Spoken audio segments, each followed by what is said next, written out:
1400 বছর আগের কথা। এক এমন কিংবদন্তি শোনা গিয়েছিল যা আজও মানুষের মনে এক অদ্ভুত কৌতূহল জাগায়। এটি ছিল এমন একটি ঘটনা যা একদিকে রহস্যময় আর অন্যদিকে মনোজ্ঞ। একটি বিশাল ইঁদুরের গল্প যা এক অপরিসীম বাঁধকে ধ্বংস করেছিল এবং এর ফলে বন্যায় ভেসে গিয়েছিল এক সমৃদ্ধ শহর। কিন্তু প্রশ্ন হল, এই কিংবদন্তি কি সত্যি? আর কুরআন এবং আধুনিক বিজ্ঞান কি বলে সেই ঘটনার পেছনে?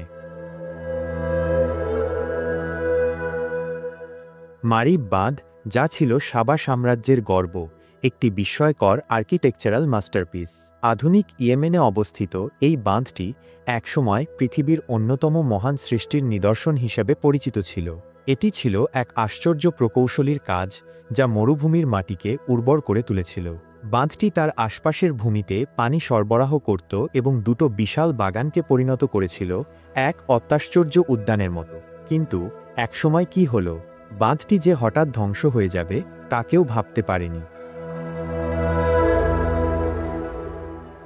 বাঁধটি বেশ কয়েক শতাব্দী ধরে স্থিতিশীল ছিল, কিন্তু পঞ্চম শতাব্দী থেকে এর রক্ষণাবেক্ষণ যথাযথভাবে করা হচ্ছিল না।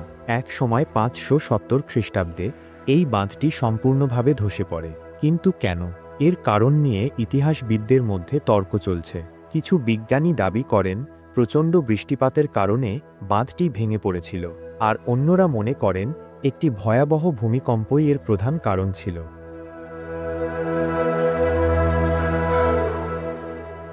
কিন্তু লোকমুখে এক রহস্যময় গল্প প্রচলিত ছিল। বলা হতো এক বিশাল আকারের ইঁদুর, যা তার তীক্ষ্ণ দাঁত আর নখ দিয়ে বাঁধটির গাঁথনি নষ্ট করে দিয়েছিল। এই কিংবদন্তি এমনভাবে ছড়িয়ে পড়েছিল যে প্রাচীন যুগের মানুষের মনে সেটিই ছিল মূল কারণ।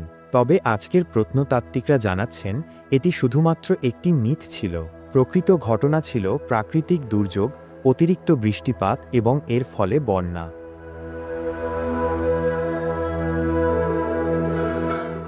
তবে কুরআনও এই ঘটনার পেছনে এক স্পষ্ট ব্যাখ্যা দিয়েছে। সূরা সাবার 15 ও 16 নম্বর আয়াতে সাবার অধিবাসীদের উল্লেখ করা হয়েছে। সেখানে বলা হয়েছে, সাবার ভূমিতে ছিল দুটি সুন্দর বাগান।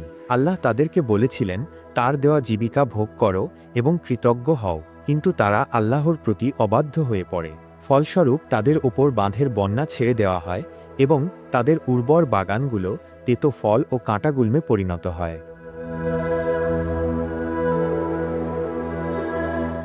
এই ঘটনার পেছনের প্রকৃত কারণটা যতই পরিষ্কার হোক, মারিব বাঁধের ধস শুধু একটি প্রকৌশলগত ত্রুটি ছিল না। এটি ছিল মানুষের আল্লাহর প্রতি অবহেলা, অবাধ্যতা এবং সীমা অতিক্রমের এক বড় উদাহরণ। ইতিহাসের একটি ঘটনা যা বিজ্ঞান, ধর্ম এবং মানুষের আচরণের মিলিত প্রভাবকে চিত্রিত করে।